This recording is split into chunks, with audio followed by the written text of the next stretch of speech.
Yes, ibihe byiza ladies and gentlemen, nanone turabasuje hano ku Mpinga Media and then buri munsi twagomba kuba duhora tugaruka tuzana ibiganiro bimeze neza. Mbashimire cyane abantu bakoze subscribe badaye, turi kugenda tujya imbere, ntabwo turi gusubira inyuma, ni sawa cyane. Maximum respect. Ibiganiro biracyari ni byinshi, n'abandi bakore subscribe kugira ngo tujye dukomeza tubane. Rero Kasongo yihuwa twica hano bita Fame Lounge na Haboro Heza. Ongera uti Fame Lounge. Mvugira Fame Lounge. Umva ndaka. Ubusa n'ubyumva. Fame Lounge. Yaba we. Hari ikintu bita ngo mignone chicken. Aha cyo ni ibindi. Hari abantu bajya ngo man ngo KFC ngura yizi. KFC ni igihuha. Yavuyeho. Ibyo byararangiye. Yavuyeho. Ubundi umuntu ukimbwira ibyo bintu ari muri za 2019 original. Hepfo yo ngiyo. Kuvaho Fame Lounge yazi. Agakoko kameze neza bakita ngwiki akaminyoni kaminyoni kusize Fame akaza none ngo Fame iri mu muceri nyamazi ndabona n'abajene bakunda kwifotoreza ku tuntu tw'uduce n'uduceri none hano hari umuceri papa umuceri papa agacanga none hari kuboruga ariko ashabura zakwereka ariko zakwereka zaga kandi ari kuri umunsi umwe nzabwira barakoga ati mukanzanire hano badawe na hano heza na hano bawitegeye ibiti bya akayaga kavara hejuru muri nuza muri mo Kigali. Wumva meze neza, ushaka kwasohokana sheri wawe, ushaka kwasohokana umwana umuryango, n'ahantu hameze neza. Hari n'ibindi biryo byinshi ushobora kubwira abantu. Bamwe nakubwira komeza umbwira sha icyo bita kapini yacu uragize ntago nyiza ndakapusha iyo ndi umunsi niyo command Faizo umuvandimwe bamwitiriye ibiryo kubera kubirya cyane ariko Faizo ni mubi cyane buri ibiryo byoro byamwitiriwe byo noneho ni kasha makuki ibazi icyo nicyo birarenze. Hanyuma reka tubwira abantu yuko bashobora kuza hano ku Kimisagara arangira abantu neza kugira ngo ni kontineri Nyakabanda kabisa. Ukigera mu cyapa cya BC ubageze Fame Lounge ubona icyapa cyiza kiri mu mabara y'umutuku, hariho n'icupa rinini rya Skol of course. Abantu ugahita winjiramo bakakwakirana ubwuzu cyane n'urukundo. Wabonye abana bahari sinshaka kubigarukaho ibyo ni ikiganiro kwacu ibyo ngibyo no yindi content bizatuma nza kwicara hangaha none mvuge kuri Fame Lounge gusa. Twigendere Kasongo. Twigendere umukira turamuramukije banyakubahwa turabaramukije. Twigendere twashene mbwira umbabarira uyu munsi ndaza kuza kumotera cyane niko nabyise kubera yuko hari ibintu byinshi bitarimo biragenda neza, nje gukumira gukubita no gucecekesha inka yanjye gukumira gucecekesha aho turajyana. Wowe aho njya ugwaho upfe kunyobora gusa sinyobe. Ese bura duherere reka nkwereke. Mbwira duhere Nyabugogo Kibuye. Duhere Nyabugogo Kibuye. Fata Kibuye Nyabugogo. Twagiye bimeze bite ubwo tukigera ku Kibuye aho biti Karongi hari shato nziza iri ku mazi. Ubwo se kwinjiza urakoze cyane. harya ngo ni shato le Malala ni Leni Day hagata ni de Marara cyane ni le Marara. Okay. Buriya mu Gifaransa aho ikintu bita goregabo. Féminin masculin singulier. No yasije bivuze. Reka nkubwire ukuri kw'Imana Igifaransa rwose turi Abanyarwanda, niba tubivuze nabi bihangane. Ikinyarwanda ni nyivuga nabi cyo muzanseke. Igihari ni iki? Ariko igihari kuri Chateau de Marare. Buriya hari umugabo umwe wigeze kuvuga ngo nta mwana wihagarika ku kabari. Ntiyabeshye. Buriya sharaka nkubwire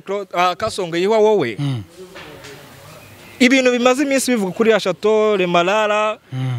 byaravuzwe cyane, ibirasakuza birafungwa bigenda gutya, iranafungwa ariko ifungwa byagezwemo uruhare n'abantu bamwe, ariko biza no kugaragara yuko RDB urumva bavuga yuko bakoze hari ibyangombwa bya RDB batujuje. Ariko kimwe mu byatumye iriya Chateau ifungwa harimo ubukwe bwahabereye, sindajya kumentioninga amazina. Yes. Ariko ubukwe bwarahabereye bujyamo abo twita ngo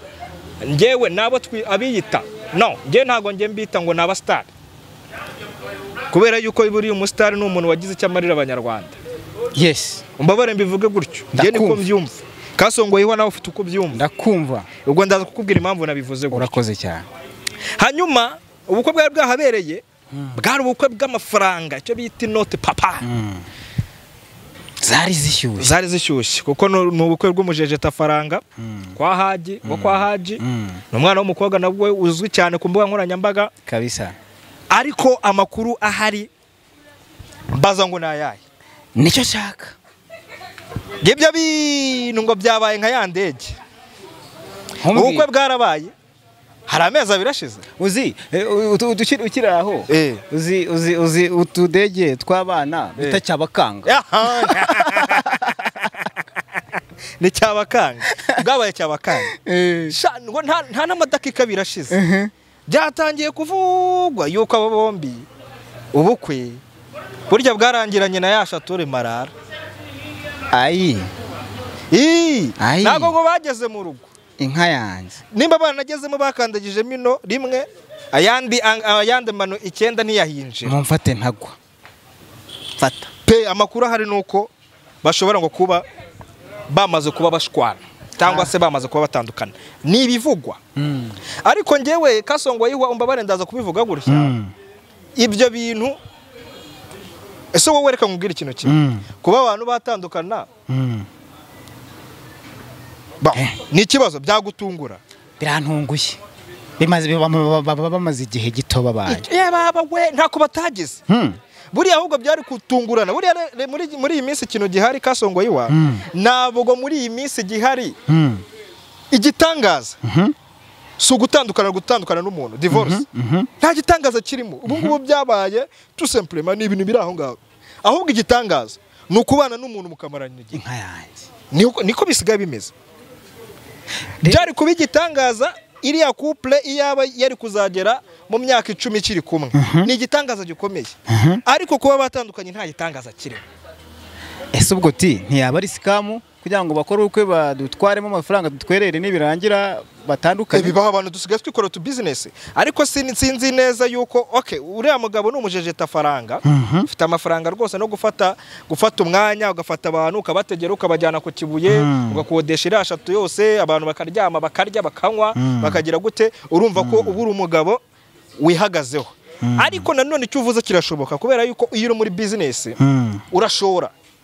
nshobora gushora miliyoni 10 nteganya miliyoni 500 birashoboka. So byose birashoboka. Ariko igihari cyo kubera ko tudafite ayo makuru nimba koko ari business cyangwa atari business ntago twe turajyaho ngo tuvuge ngo ni business. Ariko igihari kiri kuvugwa kano kanya nuko abo bantu ko ari babiri bashobora kuba umwe ari gucinya Bugogo undi akaba ari kwerekeza Mongolia kwa Jesquiz. Niko bimeze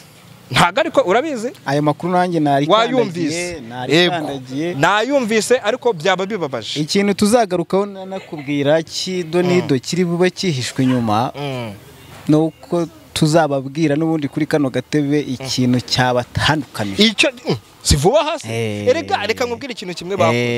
bakutumye ubundi ntabwo twagakwiye kuba turi kuvuga ko aba bantu ariko batumye twebwe tubafataho umwanya kubera yuko barimuritse bakora n'ibintu bitari byo. Inyubako ya danje baragenda bayica amazi bagiye bayica amazi bituma ifungwa. Mana yanjye nicyo kintu natangiye nkubwira ngo nta mwana wihagarika ku kabari. Ntabwo narabonye umwanya wo kubivuga ariko reka mbijyanirane n'iyi nkuru. Ndagaya abantu niyo bamuna kubwira ati bara ntago bitwa abastar. Abantu bafashe umwanya wo kuvuga ngo ufotoye ibintu muri restaurant runaka cyangwa se muri hotel runaka Le Malala kubera yuko ufite aba followers 100 cyangwa 200 cyangwa 100 ngahe uravuga ati ndajya kurabiruza umuntu runaka. Mu byukuri kiriya ni igikorwa remezo kinini. Icyo ni icyambere. Icya kabiri ni igikorwa remezo gitunze abantu benshi. Iriya shatu harimo abantu benshi babamo batunzwe nayo. Sawa wowe ariko kubera yuko ufite ubwo followers bungahe 500 ibihumbi bingahe urabirebye uravuze uti ngewe ndashaka kugira gute kuza gucisha amazi iyi kampani cyangwa se iyi hotel. Ntabwo ubanje gutekereza ko abantu bakoraga mu iyi hotel. Burya iyo uri umunyabwenge ni kureba ntabwo wowe ureba ko kanya inyungu zako kanya. Wowe uravuga ati se koko ndi umu influencer nagakwiye gufata ibintu nk'ibi bitunze abantu runaka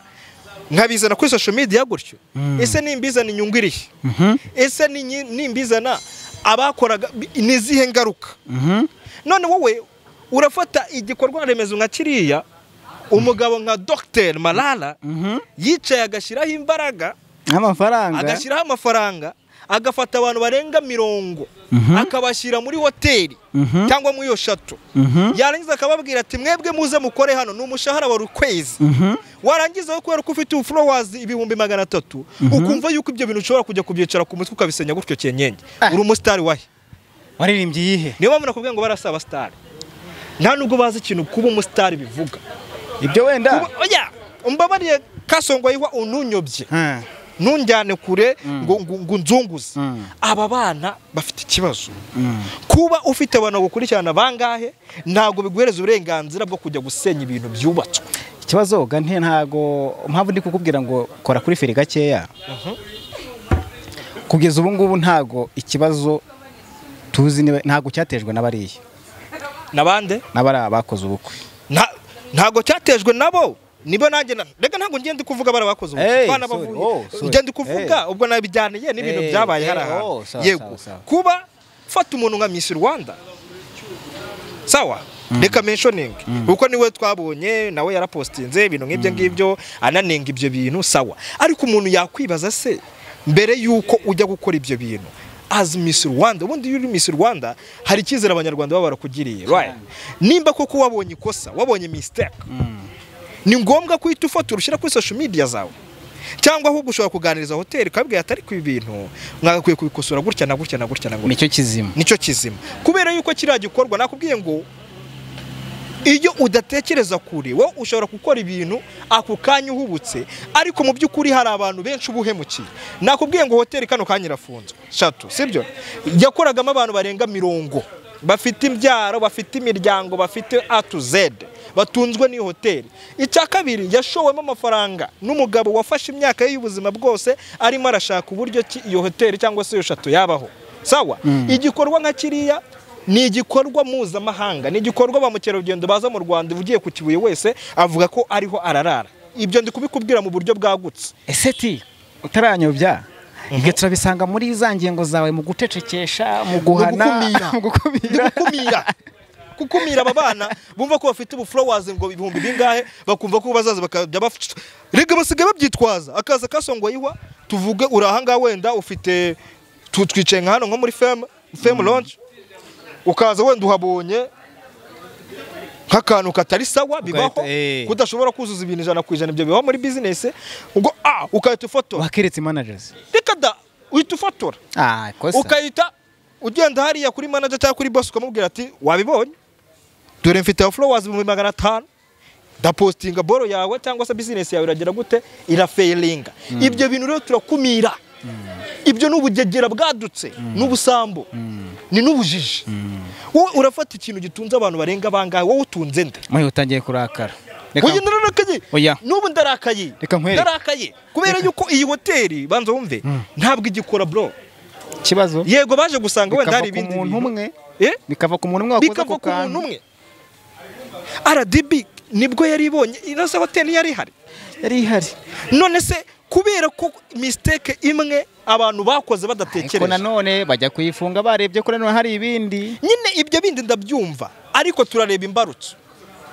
niyo mpamvu bakubwiye ngo ntukica wica gitera akwica kibimutera urakoze safi byerekana nabiveho ariko bikunda kubaho yuko aba bana haba bafite TikTok cyangwa Instagram zikaze cyangwa ibintu nk'ibyo ngibyo akaza akabwira umukire ntago ari uyu gusarega ntabwo akabwira njya mbibona ahantu henshi nanabyumvisha ahantu henshi ati ibi ngibi utabikora ati ndagufotora gupostinge ngo hanyuma ngo kandi urayitusha come on wowe utunze iki umuntu afite business ya miliyoni 100 ngahe wowe ufite iki ikibazo kwanga ngo nkabanyiriza uburakari reka nkwinjize muri iki gice kindi nkuvana aho hantu zishaka kubona urakaye ndakumiye cyangwa nago nkumiye wakumiriye kandi birumvikana ndakumiye cyangwa si wakumiriye kandi birumvikana aho bana bari ubutumwa bwo gukina na business bari gukina na business z'abantu urumva izi business zazaravunye abantu zazatwa amafaranga menshi cyane Dr muzima uzi kugira ngo umuntu yitwe Dr ni ikibazo aba ari ikintu gikomeye yarangije aricaye yubatse ikintu kigomba kugirira abantu akamaro wowe ukabyuka mu gitondo ngo kubera yuko ngo wagize ngo abantu bangaye bagukurikira bakoma inyuma nabo ntazi ibyo bagukurikiramo warangiza ukaza gukina nabyo oya wapi kabisa ntago bikora wapi buriya wabibaza nk'umubyeyi wakoraga kuri la hoteli ubu ngubu wicaye mu rugo n'abandi bana Minerval dore zateyemo n'iki byose niwe wakubwira ubuhemu bw'abari abantu tugendere biveho nakomiriye niba batumvise bamaze tugaruke yakiriwe neza bakiriwe neza cyane nk'abantu bakunzwe koko nk'abantu bakekwagaho mu mujyi Nyarugenge hongeye kuza ihumure n'ituze n'ibyishimo yego byagaragaye ko bari abahungu bari bafitiye abafana benshi cyane yego nkwinjiza aho hantu nyirango nimugoroba nibwo twanabivuganye ni ibyishimo bikomeye cyane ni ibyishimo bikomeye cyane ku buryo umuntu sinzi ukuntu abivuga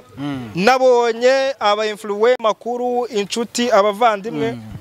bari bari ku murindi muri ya mvura hagwaga n'imvura iteye ubwoba bajya kwakira abavandimwe Rugaju Ligan Lekal n'abandi bafana bake ndetse n'uwitwa Jangwan impamvu mvuze abo batatu hari abasigayemo kandi nabo byari byamaze gutangazwa yuko bagomba gutaha ubwo ni imyirondoro y'ikosorwa reka nabo tubyizere ariko buri umunsi wundi uwurayemo kandi sha ni munini shaho uriya munsi ni munini shaho umunsi uri hari ahantu ni munini yego uba ufite icyizere cy'uko bavuze ngo urataha sigaho uriya munsi umunsi umwe uba icyumweru yamaye ngo buracya se uriya munsi uba icyumweru yakiya mungu ntabwo bwacye gusa wenda Imana niyo nkuru wenda dushaka kumva amakuru mu kanya wenda ko batashye ariko benshi nimugoroba batashye Imana ishimwe cyane nabonye Rugaju Ligan yageze mu rugo rwose keke ariko abanyarwanda bagira urukundo abanyarwanda ariko hari igihe bari ugufera bibaho none suta hari igihe agufera buriya nubwo uba ufite abantu 100 urumva Kasongo ufite abantu 100 ufitemo abantu batatu bagufera ntacyo bitwaye ufite abantu 100 ufitemo batatu bagufera ntacyo bitwaye ariko byari byiza pe nabikunze ariko byari sawa Ligan nabonye mu rugo Clapton Kibonke yariyo nabonye no ku rukiko yarariyo no ku rukiko ku isomwa yarariyo nabonye nejo yarahari urumva bari abantu n'inshuti cyane guhera zamani n'abantu babanye cyane mu bihe byinshi bigiye bitandukanye so kuba yagombaga kugaragara byari sawa nabonye ikintu cyiza bakoze nanabashimira cyane birinze kugira byinshi bavugana n'itangazamakuru birinze kugira ikiganiro batanga n'itangazamakuru kubera ko Kasongo iwa nshobora gusohoka muri jero kano kanya right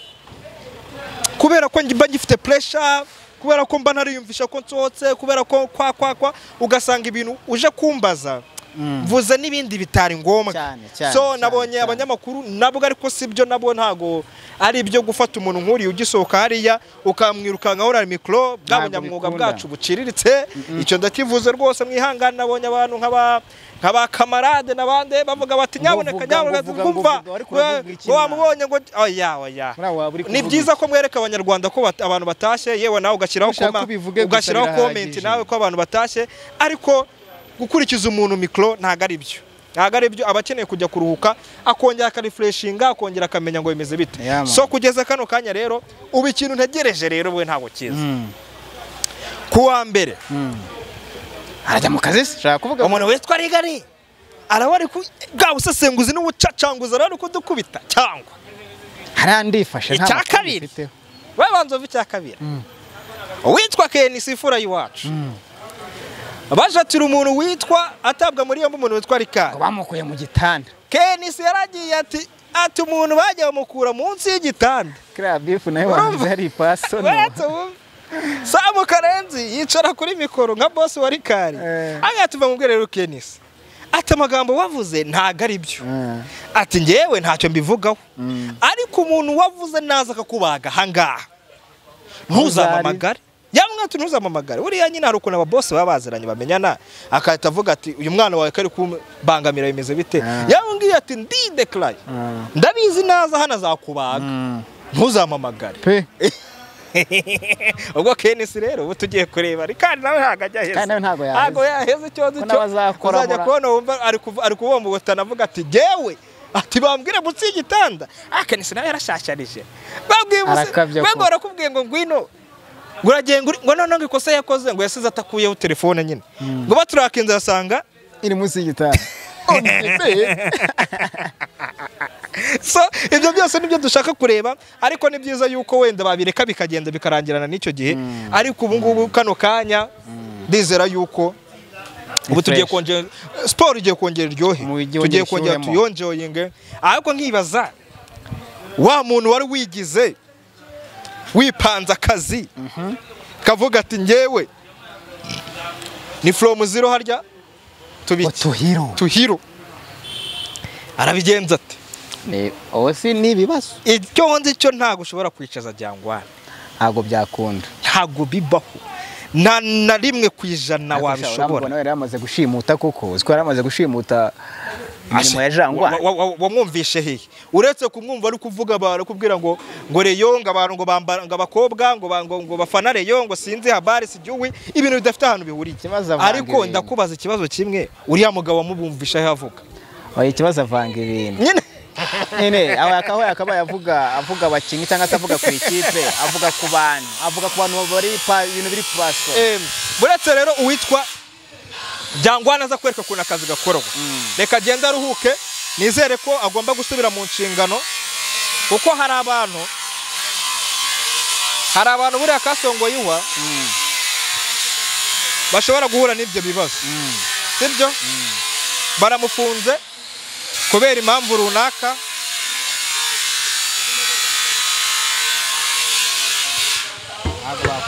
nari busoma agenza bite ntabwo narinzi ko habaho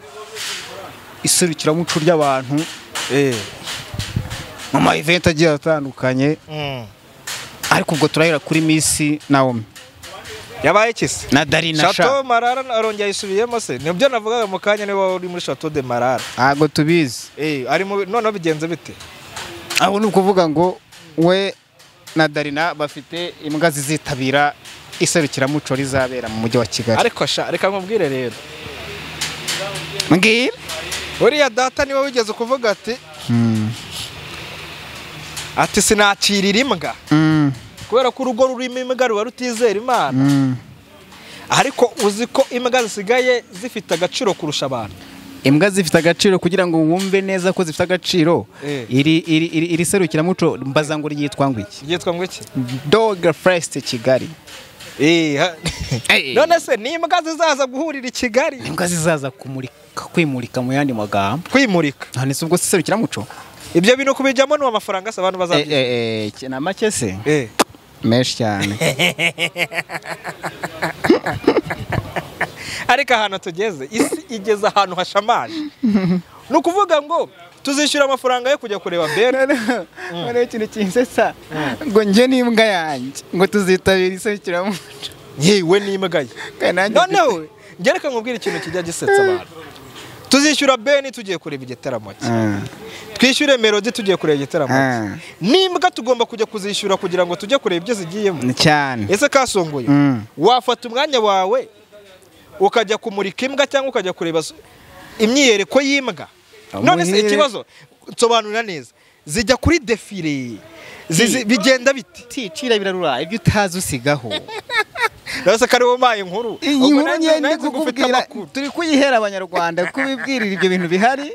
wakitabira utakitabira menya ko nge nzajya gukamera kazi yangu ngewe ntago najya gufata umwanya wo kujya ku mbuga ngo ngiye kureba ibyo aribyo ariko nkawe rero filima byo ebana kazi yako se kazi yangu kabisa ngiye tuzaze filime zanyereka ibyavuyemo ariko reka nkubwize ukuri kw'Imana ariko abantu bagira ibintu bitandukanye bakunda ibintu bitandukanye birashoboka nshobora gufata umwanya wanjye nkajya gutwara imodoka nkirukanka cyangwa ngatwara moto cyangwa ngatwara igare birashoboka ubu bahisemo imbwa rero biranashoboka uwabishoyemo amafaranga ko afite n'ahazungukira cyangwa ahazagaruriza kubera ko buri kintu cyose ni business. So kano kanya rero abo bakobwa n'imbwa zabo rero nta kundi nawe niba ufite imbwa uzayijyaneyo ariko ndumva nta kintu cyinshi rabivuga nubwo mbere ngiye kumva ngo iserukiramuco ry'imbwa wowe reka ariko zizakora defile ni iserukiramuco of course ariko numvise ngo hari n'imbwa igura miliyoni ngeshanu zirazigura miliyoni nezo izo ni make cyane gusa ariko nanjye badayi nanjye nkunda imbwa ni fresh ariko nawe ufite imbwa ayifite yego nawe urugo rwawe ntabwo rwizera Imana none ko waciriye imbwa ni umutako genda ateramwe ngo urugo rucirira imbwa ntabwo ruba rwizera Imana kandi amagambo y'abasaza agenda yuba wowe urayifite nta kibazo nawe uzajyana mu iserukiramuco ntago ari nziza ku rwego rushimishije uturanga butari bwinshi kandi ari umutako wawe nawe uracumbagira Inyarwanda Inyarwanda bayita nyakabwana wabona ari za zindi zafite mu nda zero yego zaricwe n'inzara ishusho ryawe umuziki ku mpeshyi uri kubona imeze gute industry ya music muri rusange industry ya music harimo ibibazo harimo n'ibisubizo wabonye mu bwashize 155 AM ivuga ko nta hit duheruka uruganda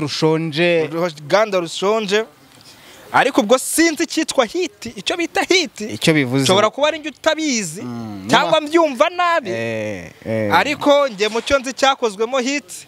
nk'isama turi no kuyirangiza uretse ko sama byarahindutse ibintu byarahindutse sama igwamo imvura ukagira ngo ni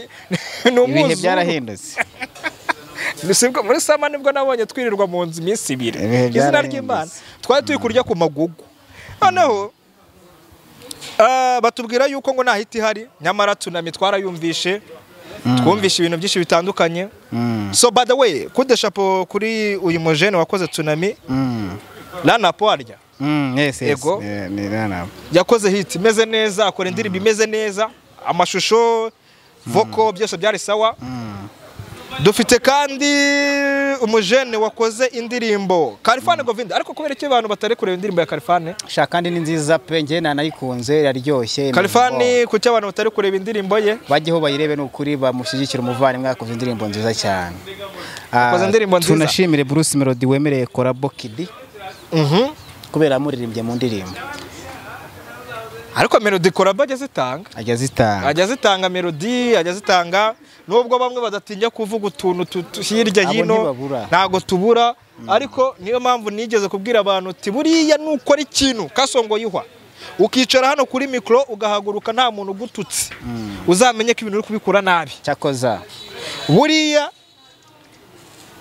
umuntu burabanzi ni umuntu w'ikigoryi cyangwa umusazi ariko buriya nubona umuntu uguchallenging ukubwira ati no gutya na gutya ibi bintu ni bibi wowe wambaye nabi sawa uzaba uri gukora neza ariko nubona buri muntu wese kunyura avuga ati yani sawa izo ni indyarya barakubeshya turamusanga mu kihe gice ariko twe yaba ari umuntu wa danje niba guterwa amabuye aba ari ibintu birenze nuko akora ibintu bya danje sure nta muntu ushobora kugutera amabuye ukora ibintu bya fake bro kubanza none bari kumutera ikamya amabuye ko kwirayo ni ikamya amabuye ahubwo bashake kahowo bakamumeneho ikibazo ni kimwe kereka we agize shida zo kuguma hasi ariko iyo bayegukubita ukongera ukeguka ugakomeza ugafokasinga ugapushinga sawa ariko akoze kukina ni ikibazo cy'igiherega gusa bro aba ari ikibazo cy'igiherega so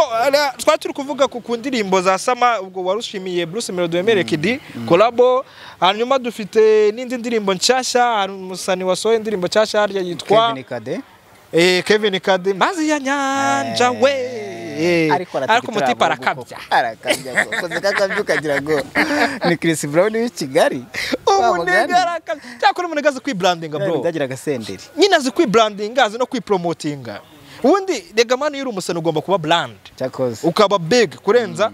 nibyo utekereza. So kuba we akubita amazi ya nyanja akinyanjara nabonye yaraye kumwe na Scovia ariko ayo mazi uvuga bimeze